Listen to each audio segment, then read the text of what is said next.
In today's episode, we will be discussing an eye for an eye versus humanity. Hello, everyone, and welcome to the Oracle and the Warrior podcast. My name is Tina, and I am one of God's oracles. And my name is Laura. I am one of God's warriors. Sound crazy? Welcome to our world. So tell me, Tina, what's the topic today? Well, Laura, today we are going to discuss an eye for an eye versus humanity. Mm-hmm. And did you know that there is actually the phrase eye for an eye is actually in the Bible 4 different times? It is. Yep. I just always assumed it was just in there one time. Oh, yeah. Right? No. But yeah, we'll go ahead and read those for you. So hello, Miss Lois. Good to see you on our chat here. Hope you're having a good day. So let's talk about those for. Yes. I'll start with the first one that I found. Please. It's Matthew 5:38. It says, "You have heard that it was said, an eye for an eye and a tooth for a tooth." No wonder everybody was toothless back then. So the second one is Exodus 21:24, and it is eye for eye, tooth for tooth, hand for hand, foot for foot. Oh, it seems to be getting worse. Old Testament was brutal. Deuteronomy 19:21, your eye shall not pity. It shall be life for life, eye for eye, tooth for tooth, hand for hand, foot for foot. They're getting serious here. Yeah. So Leviticus 24:20. Now we're getting down to serious here. Yeah. All right. Fracture for fracture, eye for eye, tooth for tooth. Whatever injury he has given a person shall be given to him.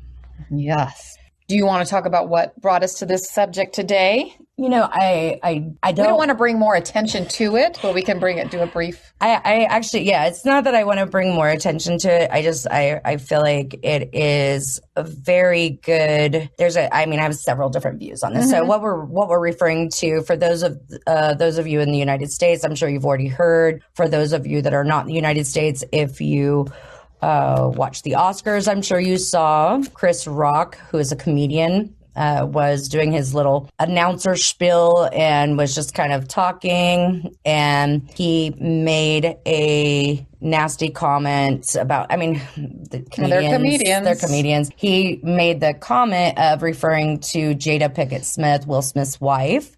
He made the comment of G.I. Jane. Referring to G.I. Jane too. And she has a medical reason why she's bald.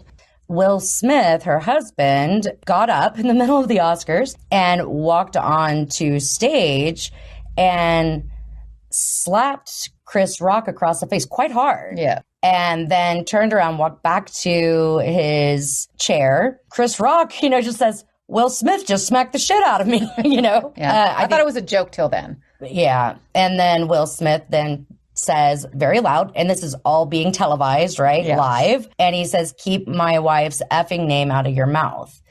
And he said it twice. And then Chris Rock said something and he said, keep my wife's effing name out of your mouth. Yeah.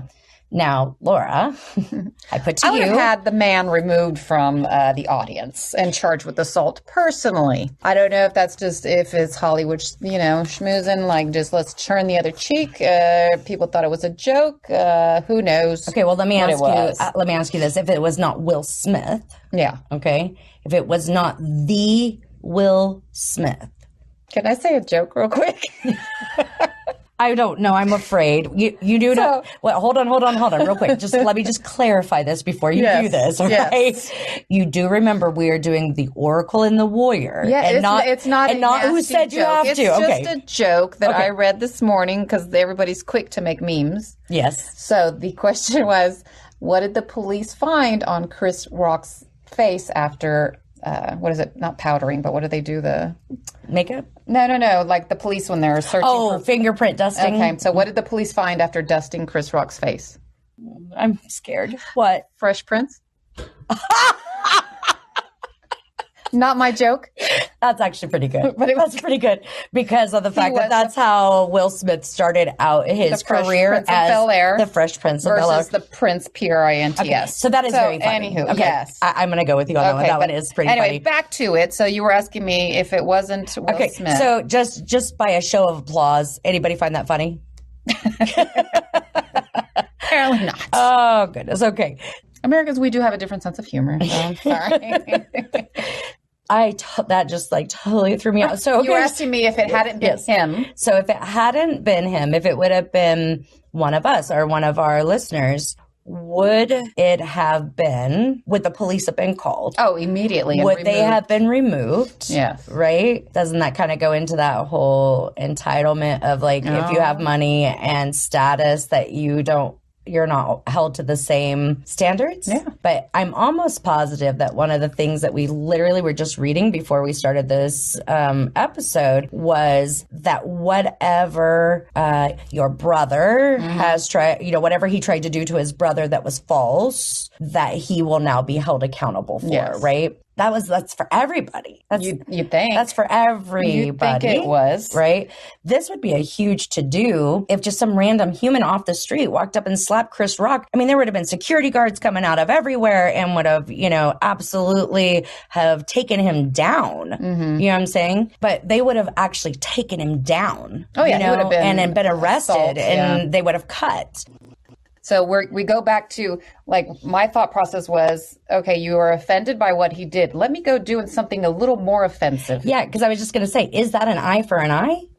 Words and physical assault.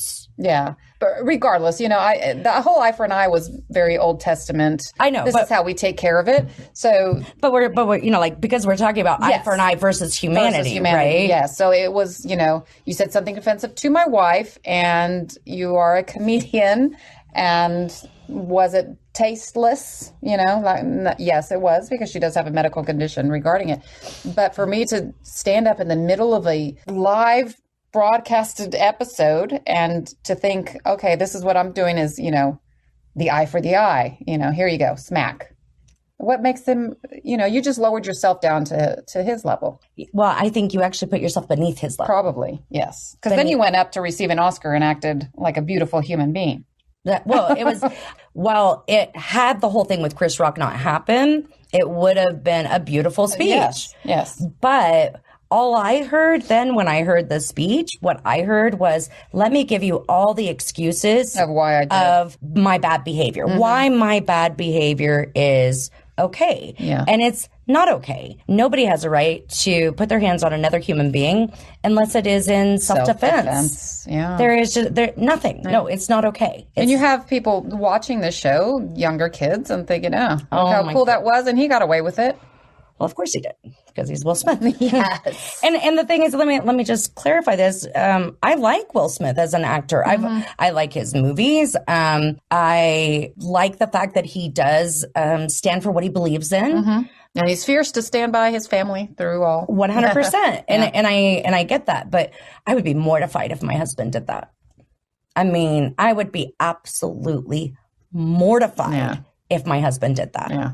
Yeah, and then they don't really pan over like what happened in between when he decided to get up. Did Jada give him like a little Are you gonna be my man or not? Be my man? I highly doubt it. But yeah, it's very troubling. So that was the thought process. Now, if she would have gotten up and slapped him across the face, I might see this a little different. Yeah, maybe. Still assault, but yeah. So why are we bringing this up? Well, because of our title today, which is an eye for an eye versus humanity. Mm-hmm. And what we mean by that is, Old Testament, we just read 4 different scriptures about eye for an eye. The bottom line is that as we were reading, I was realizing that a lot of our justice system comes from those scriptures. And, when it was talking about bearing false witness and that they'll make an example out of you. And the thing is that I guess I didn't realize that, because we are supposed to have a separation of church and state that, here in the United States, that I didn't realize that how much of our legal system actually comes from our actual, from biblical scripture. Mm-hmm. And while I don't agree with that, I mean, my love for my Heavenly Father is absolute, but I don't believe in that should be, I do believe church and state should be separate. Absolutely. 100%. Absolutely. As we're moving on here, if anybody has any thoughts about Will Smith and Chris Rock, any opinions, maybe. Yeah, we're trying not to bring too much to light. Just give them any more attention than they already get, which is ridiculous. At least here in the United States. Yeah, they have them so high on a pedestal, and they can sway government decisions. And I did. You know what? There was one thing that Will Smith said in his after speech that I thought was really interesting because did you listen to the whole thing? No, I actually read a transcript of it. Mm-hmm. So he said in there, because he references Denzel Washington, who I think is a phenomenal human being. Right before they started that night, Denzel Washington actually had said to him, because, here Will Smith is up for another Oscar, I think a couple of them last night. And Denzel Washington said, my brother, be careful. When you are at your highest is when the adversary is working his hardest. Mm-hmm. Well, obviously that didn't sink in very deep for him to freaking get up and do what he did. I don't disagree. Oh, my land. I don't disagree. Yeah. I don't disagree. I thought, what wise words. They're very wise. Because that is what happens a lot, is when we get to that pinnacle of what society calls success. Successful. Mm-hmm. Right? Get attacked from every angle. That is when the darkness starts going, oh, wait, no, you're shining too bright. You're shining too bright.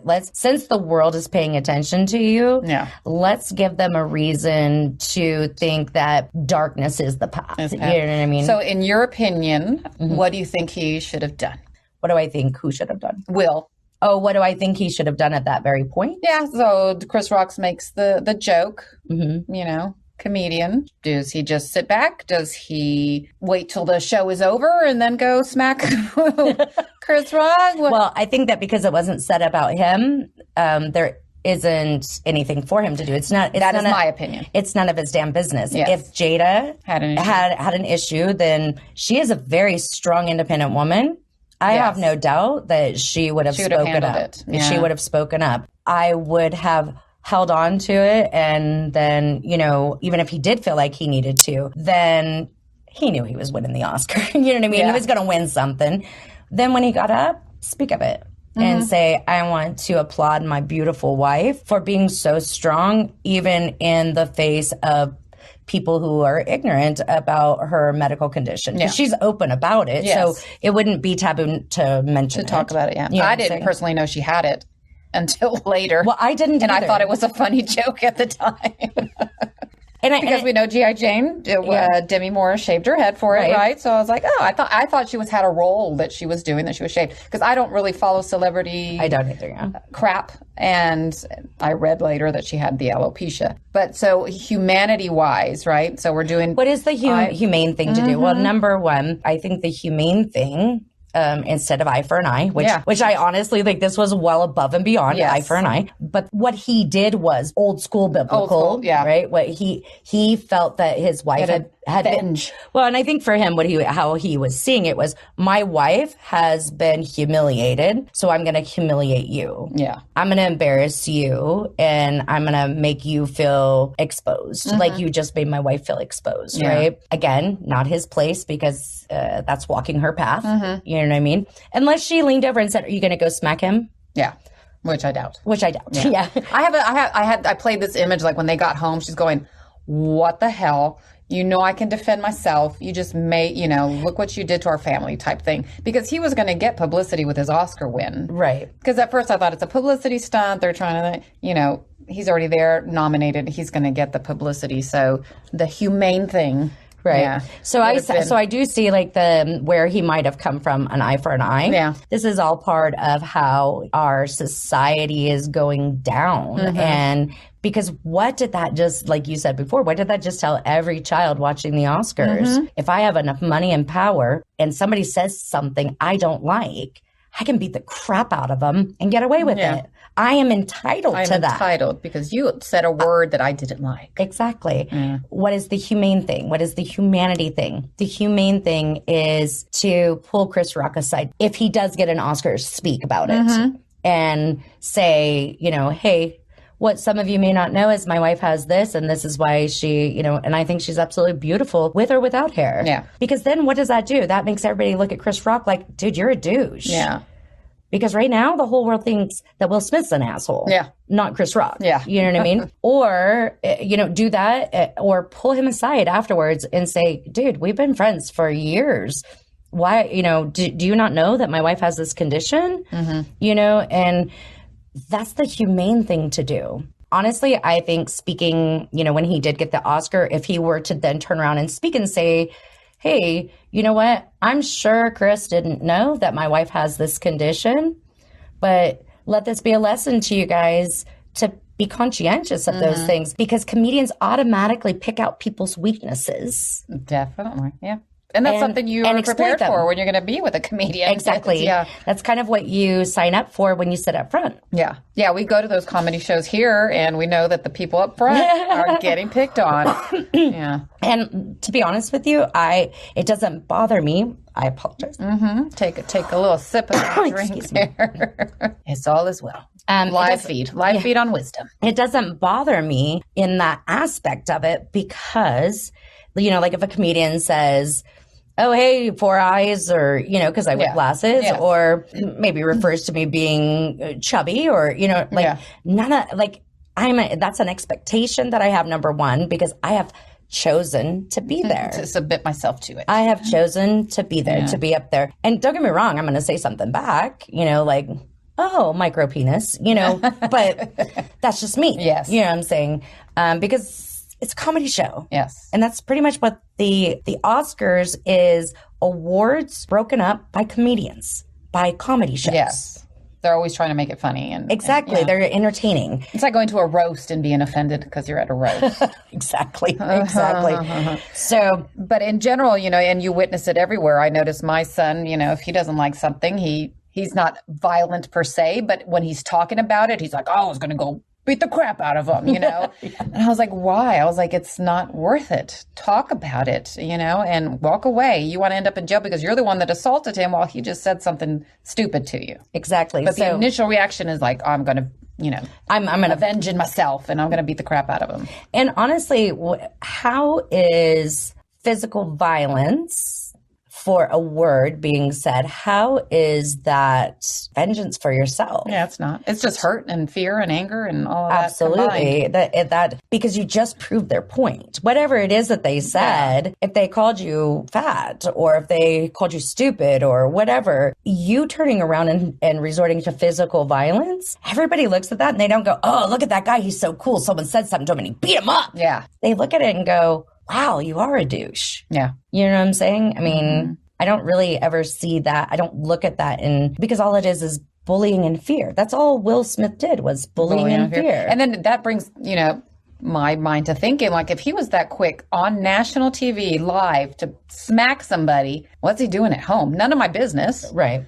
But if he can get that riled up, over a word, what is he like as a human being, just in general? So, and mind you, I've never heard anything about him. I have no feelings toward him, but it just makes you think. So, Laura, tell me, what is your view on the eye for an eye versus humanity? What is the humane thing to do when somebody has created a grievance against you? Yes. I know that as a warrior, eye for an eye is a big thing for you. If you old me, it would have been, I had very much a thought process and I actually still struggle with it today is, you hurt a child by cutting off its hand. I'm going to cut off your damn fucking hand so you can see how it feels type thing. Well, that is definitely eye for an eye. That is definitely an eye for an eye. Well, it said in one of those, hand for hand. But going into my new spiritual thing, it's like the only reason they did that is because they are so hurt and so sad. And there's something definitely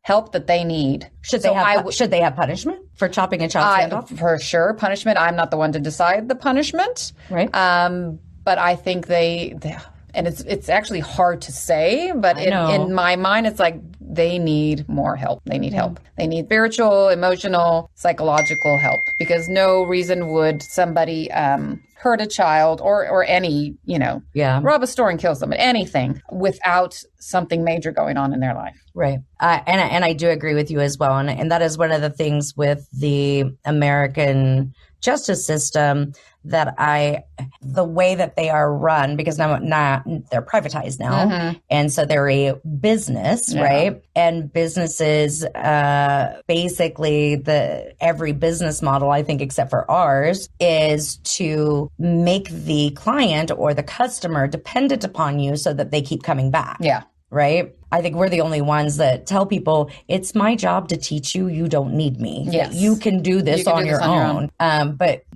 prison systems, they don't provide counseling or things to help them become better and to learn and to grow and teach them a trade and teach them, a lot of times they're in there for stealing because they had no way to be able to feed their family, or they are in there for domestic violence because, as you and I know, where does anger come from? Yeah, fear. Exactly. Mm-hmm. And what is the fear normally? Well, the fear of abandonment. Yeah. Let's get in there. Let's remove that root of where their fear of abandonment comes, because you remove the fear, you remove the anger. Yeah. I'm not saying they shouldn't pay for the actions because correct. What is it that it was a choice they made? Absolutely. Explain to me your thought process on, the difference between a human being and an animal. It's consciousness thought. Yeah. Mm-hmm. It's conscious thought, the ability to reason and make decisions. Yeah. If you are, a lot of people want to, excuse bad behavior because of past experiences, right? So I'm going to be upfront and brutally honest. Do it. Right here, right now. You guys ready? Everybody ready? Here you go. Take a deep breath. So I was physically, emotionally, and sexually abused during my childhood by family members. I have never in my 52 years put my hands on a child in a physical, sexual, or emotional way. Never. Yeah. I made the choice. I made the choice. And that wasn't because I had a great healer or a great therapist or anything like that. It's because I said I will never, ever do this to another human. Yeah. You made a conscious decision. I made a conscious decision. And you broke the pattern. And I broke because it could have very easily, very easily continued. Well, the thing is that see it all the time. I mean, that was the whole thing. This had been a pattern in my family tree for generations. Yeah, and right? I imagine that's a thought you had to come to be able to be humane with them, right? Yes. I know you don't have a loving, open, relationship with them all, but you've come to the point of forgiving them. Loving from afar. Yes, you've come to the point of forgiving them, and because you know that it was their conscious choice to continue it, but you know where it came from. Absolutely. Yeah. And the thing is, my forgiveness, the space of forgiveness, actually had nothing to do with them. You know what I mean? Because forgiveness is about removing their control over you. Yeah. And it is a tough space. But again, we go back to, is eye for an eye? Is that humanity? Yeah. And, we had the Old Testament where eye for an eye. And then the New Testament where now there's laws, right? And, governing that kind of thing, and let someone else take care of it. Yeah. Just like Don't take it into your own hands. Well, just like Will Smith, right? Yeah. Had someone else have pulled Chris Rock aside and said, hey, dude, that wasn't cool. She has a medical condition. Yeah. That wasn't emotionally involved in it. There may have been a more fair exchange, an eye for an eye, as opposed to an eye for a life. Yeah. Because that's really what it was. It was an eye for a life. Yeah. And had someone else who wasn't emotionally involved in it, who was an unbiased party, say, hey, dude, that wasn't cool. That wasn't cool. And that's kind of what we did with our legal system, was take it instead of, because here's the thing. Someone that's not emotionally involved. Think about it this way, okay? You've met my husband. You've met my girls. Yeah. If somebody, God forbid, raped one of my daughters, and Terry was sent to do the punishment, do you think it would be an eye for an eye or an eye for a life? A life. Exactly. Yeah. So I totally understand how the legal system came in and said, okay, you know what? We're going to put in unbiased parties here, right? Yeah. But unfortunately, look at it now. So now it's come to a space where Chris Rock didn't break the law. His comments did not break the law. Rude. Yeah. They were rude. Yeah. But Will Smith broke the law. Yeah. And nothing happened. It's lovely. Yeah. Nothing. So what do you, because it's so hard when you're in that moment and you get the offense or you get, whatever it is that's made you mad. How do you separate it? Because the initial reaction is always either to slam them back verbally or some people physically. Right? What do you think? Well, deep breath, I imagine, first. Yeah. Well, and that is it. I had an attorney tell me something once, right before I took a deposition. And he told me, he said, before you answer, count to 3 in your head every single time. because it is better for you to look like you're slow. You know what I mean? Like you're having, you're processing. Like you don't answer quickly. Like we're not trying to impress them. It is more important for you to take that time and allow them to see whatever they see than for you to misspeak. Yeah. My advice is always going to be, first and foremost, is going to be, okay, so take a deep breath. Yeah. It used to be count to 10. We're cutting it down to 3. Well, when we were children, it was 10 because the adolescent mind takes a little longer to calm down. And if you have severe issues with, if 3 doesn't work, then count to 10, count to 50 if you need to, But if we want to be on the side of humanity, right, bringing this world back to a space where people are allowed to believe in God, are allowed their spirituality, are allowed to believe in whatever they choose, because isn't that what America was founded on? Yeah. So to get back to that, we do need to go to becoming a space, having a space of humanity. I get eye for an eye in the Old Testament because there were no laws. And they were literally trying to set laws up because people were going crazy. They were going crazy. So my view is take a deep breath, and hopefully, in that deep breath, you're able to calm yourself. And what works for me, and I'm pretty good at it. You know what I mean? Because I practice it and teach it on a regular basis. But 99.9% of the time, I am going to say, and that is absolutely your right to believe that. And your feelings are always valid, whether there is evidence of it or, evidence to back it up or not. Yeah.